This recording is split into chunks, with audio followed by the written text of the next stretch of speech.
Gak masalahmu apa? Kok iso sampai koyo ngono? Aku gak ero, aku mas ora ndek masalah. Koyo wis ndek masalah karo dhek. Iki lho rene masalah, tak gawe masalah. Ngene mungkin ya gara-gara gestar iku mau paling ya. Apa enak, Pak? Wong ki wis genah.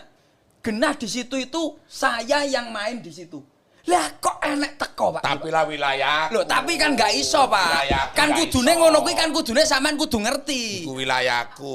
Oke awakmu nguasai Dwarja, Jawa Timur oke gak apa-apa. Tapi Pasuruan moro-moro ono perjil main lho, gak ngejob aku.